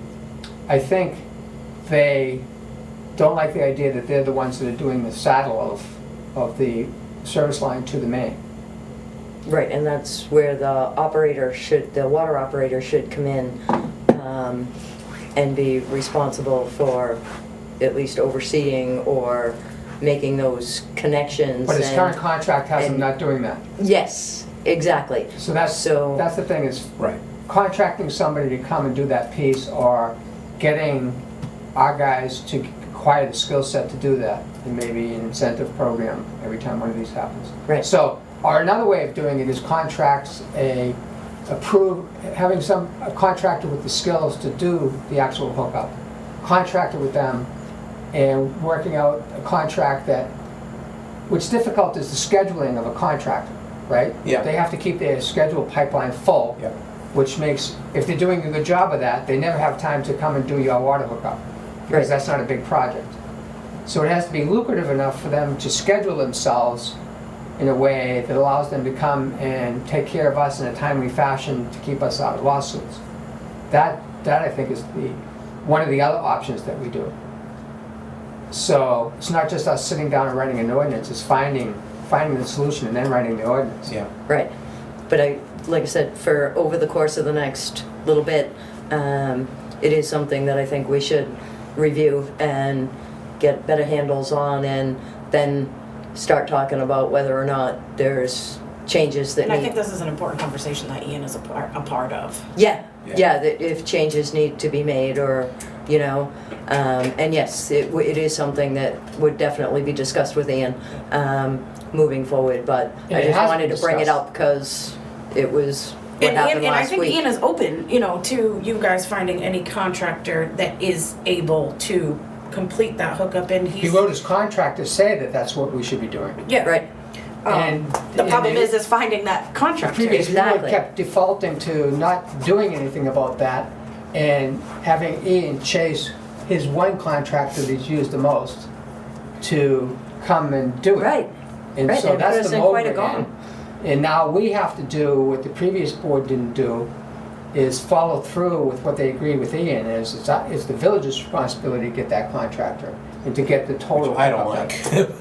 like. Yeah, yeah, I don't, I'm I not a like big that fan at of all. that, but that's I love something the- I that love we the need to fact talk if we could about. if we ever get our DPW people qualified to do it, that would be the best solution. But otherwise, I'd like to put it back on the building contractor. But the problem is That's the your- deep, to do the hookup? To do the water hookup? If they're licensed or trained to do it, yeah. Mark said they used to do that, right? The entire hookup, the digging To and dig hookup. to dig the water line too, from the house to the curb stop? Not from the house to the curb stop, that is the homeowner homeowners. Owner does that, and then just have them do Yes. the. Right, They'd actually run it down, they'd actually violate our ordinance and backfill it and just have the 3 feet of pipe coming up out of the ground to designate where they wanted it hooked up. And that's not what our ordinance calls for. The water operator is supposed to inspect and make sure it's bedded in sand, and there's the proper depth down, and it's the right type of pipe. Which is important, I think. yeah, And that doesn't always happen. It didn't always happen with his own favorite contractor. So that's where we are. Okay. Yeah. I just in the DeFeo debacle, I saw there was DeFeo, there was Ian, and then there was the VDOE and Dawson, and it was like, Right. there were too many players. Yes, there were too many moving parts. Yes. Which And is they why I weren't didn't coming vote to together. Go that way at all. Right, Not that I was proposing the way it should be done, but right. So, like I didn't have said, a chance just to if do that either. we can send a copy around to everybody so that we just, I think I did that. Yeah, You I've got might a have- copy. okay. yeah, so make sure that we, you know, Go back, I read it, but let me go back and reread it. right, right.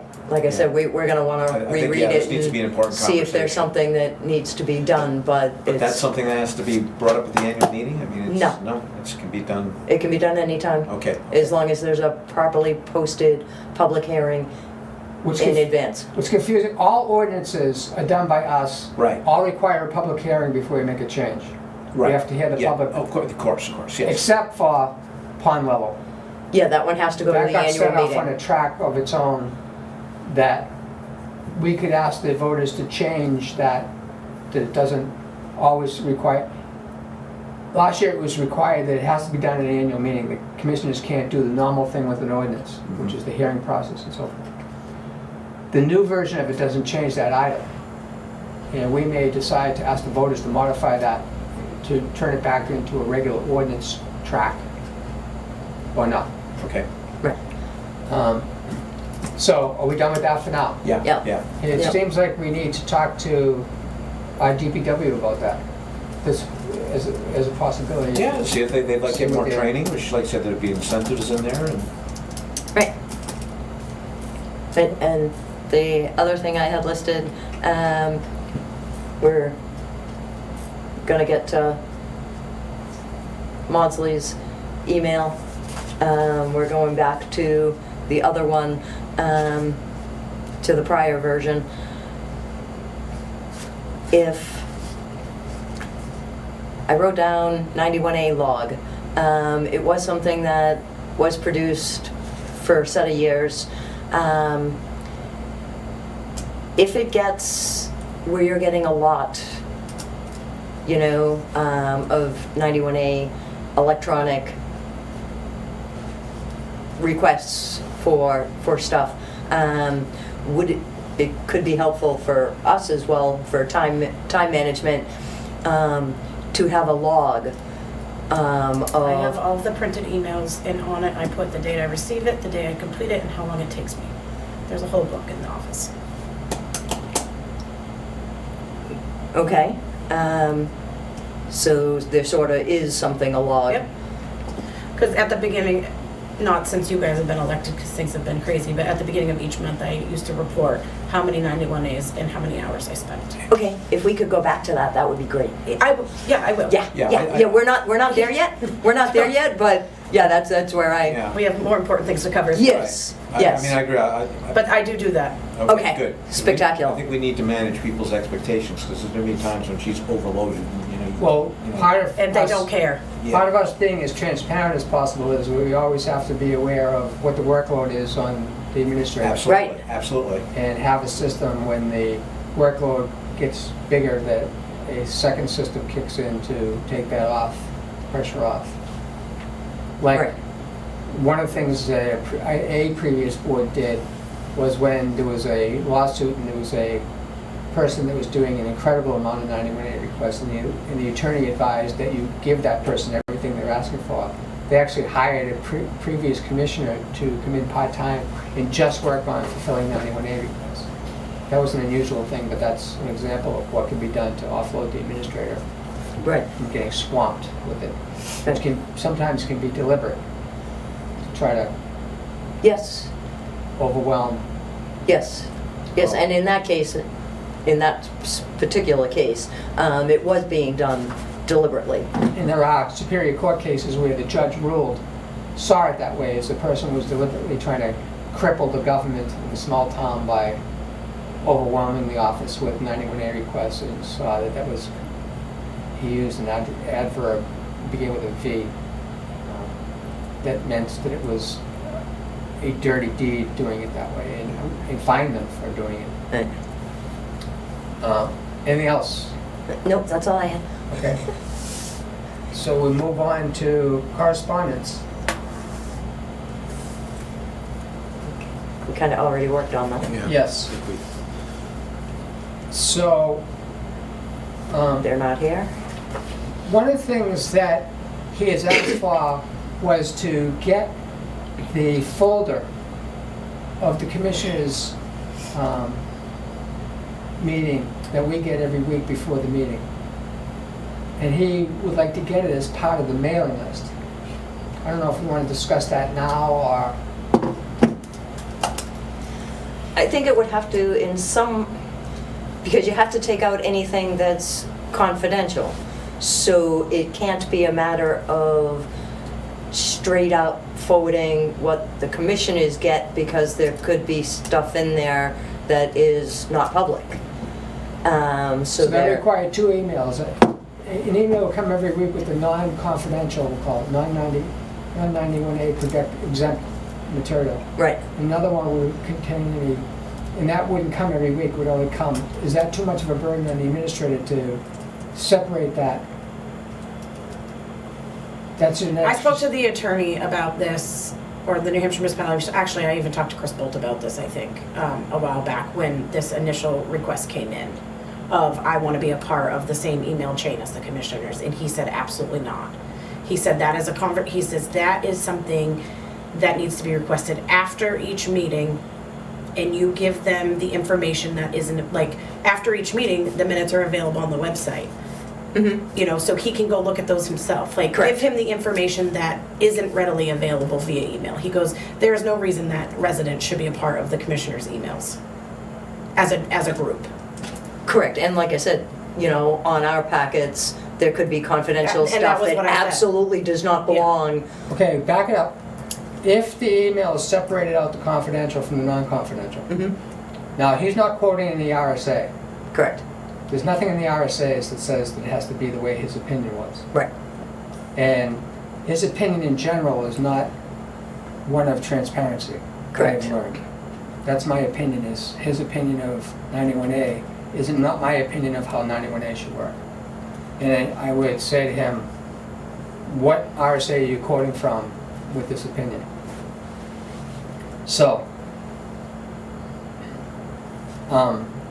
the previous board didn't like any of the residents to know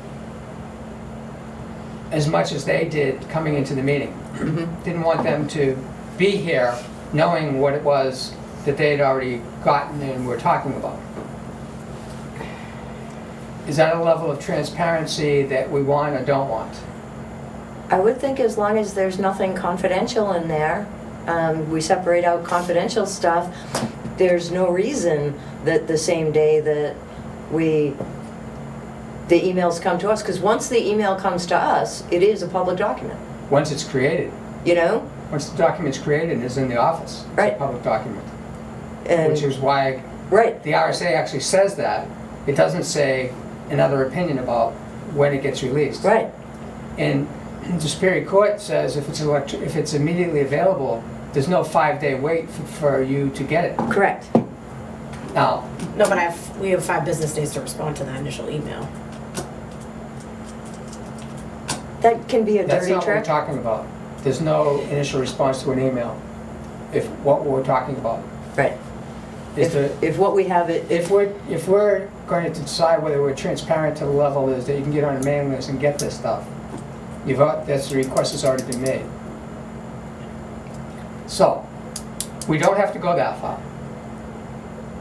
We don't have to decide right now. If you want to think about that, we can bring this up. We're in no rush, but The email that we received with all of, what do you call it, the meeting log or whatever, meeting? the meeting folder. Meeting the folder. meeting folder. Is there ever any confidential material that goes in that, seeing that's going out electronically?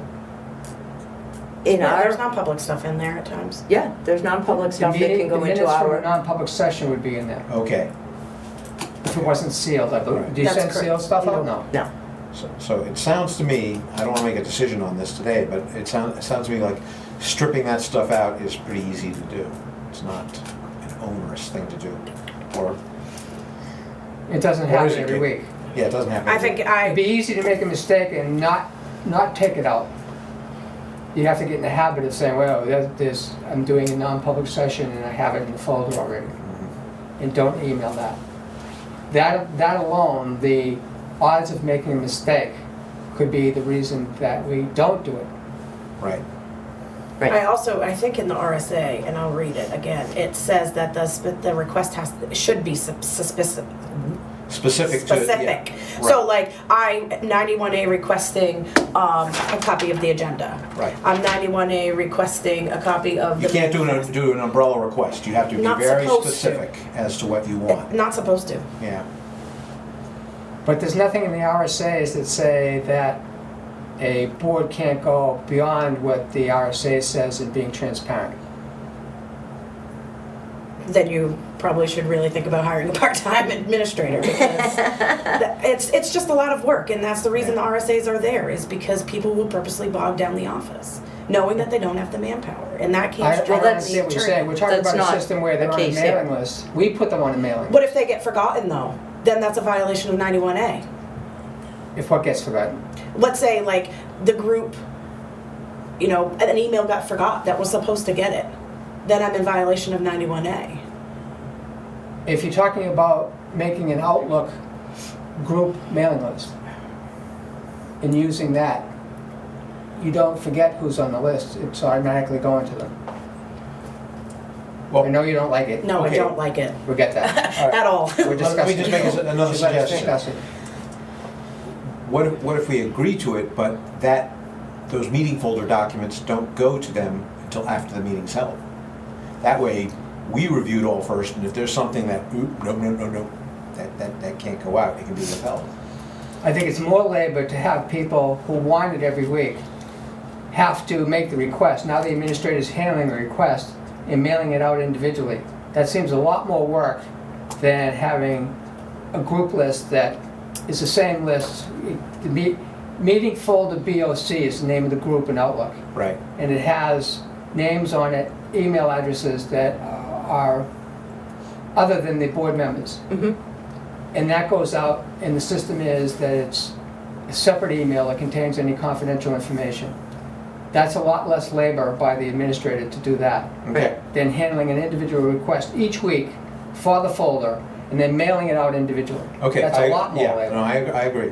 I'm just thinking this through, talking Yeah, out that's what loud. we're doing. We're not under pressure to make a decision Yeah. today, I'll say again. Some of it too can be looked at what's available on the website and when. That's another point, that's- For financials, you know, the end of the year, the end of the month financials. That's something that gets requested fairly regularly. The profit and loss is something that gets requested fairly Every month. regularly. Every month. You know, yeah. So let's stick you on know. the financials now that you bring it up. So- Because one of the things that Mr. Maudsley is pointing out is that he used to get a Excel version of the QuickBooks reports, and he prefers it that way. And a previous administrator used to do that just for him. And so let's decide that we're not making any decisions on this. I'd like you to think about this stuff Right. after having this conversation. Now, the next piece is, do you want the financial reports in an Excel format? Where the data is available for you to massage and look at it in different ways. It is, I don't have to create these reports in a format that it's already created in. And it's created in a PDF. You do for us if we want it. Right. That's what I'm talking about here. I thought it's been a while since I played with QuickBooks, but I thought once you can do it either way. You can do it either way as an Excel or a PDF. I created it in a PDF. No, I know that, but But you could at our request. It could easily be put into an. And that's what we're talking I don't about. think it's really that onerous. It's something new in the system. Yes, it is, because when it gets to be a big file, it will not export to an Excel. It gives me errors. When it's November and they're asking for a detailed P&L, and it's got 655 columns, QuickBooks will not export it to Excel. And I've told David this. I told him this in October, November, and December, because once the file gets so big, it has to go in a PDF. And in some ways, you almost want to protect the districts. Yeah, they can manipulate it in an Excel file. If This somebody is true. changes something and then makes it Yeah. Public, or they. Public, put it and out. says public that you're- or you claims overspent the budget something by that's $10,000. different than what Yeah. we are actually looking at. Yeah. That you is a know, very good point. and So easy if you have it. In this case, I don't think that would be a threat, but Right. there could be I think people that out there if that you, as would commissioners, or could do requested that. it and kept it and didn't share it, that would be a different story. But That's not legal. Yeah, if we get it as a board, it's a public document. I would vote against I have no an problem Excel. dealing with PDFs, I really don't. Okay. I've been doing it my entire financial analysis life, I don't care. In some ways, it's better than Excel, because a lot of times I get Excel documents and they're corrupted. So let's pause this conversation for today now. We have changed back to the policy where From people can 2017? get email requests in. Yes. We'll discuss this again as a medium priority as we go on to see where it is and where we don't want to do things to make everything more transparent. So that was a good conversation, as rough as it was for you. Put it aside for now. Thank you. My cheeks are red. Sorry.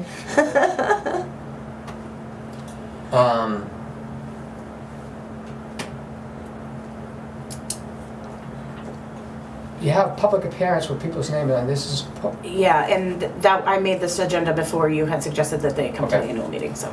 Oh, okay. Well, they did want to come and talk, John wanted to talk. Yeah, and But Mark suggested we, because he put it on a path where there's no public hearing for an ordinance change, the hearing's actually at the annual meeting, so Yeah. that's where he should make his comments. And Right, that's- yeah, 'cause there's nothing I actually had a we're gonna conversation with him, and that's exactly what I told him. And I probably, and it was not because I knew that he, you know, that it, I was kind of ignorant of the process, that was the right thing to say, even though I didn't know that was the right thing. I basically said, look, John, just get up and talk at the annual meeting, Right, you know?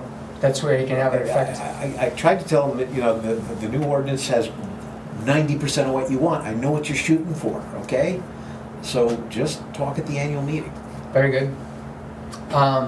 If we've covered all of the points of the agenda, we can make a motion to go into non-public session under review a legal situation and protect reputation. Those two, I can look up the 91A numbers for you, or we can fill those in later.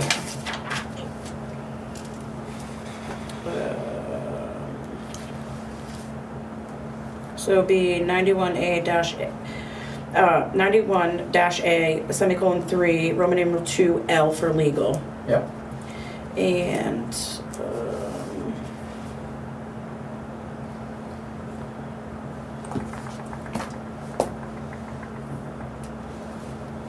I would say, RSA 91 dash A, semicolon 3, Roman numeral 2, lowercase c. For reputation. Motion to go into non-public session for those two exemptions. You're making a motion? Yes, I'll make a motion. I'll second that. Roll call vote. Nancy, how do you vote to go into non-public session?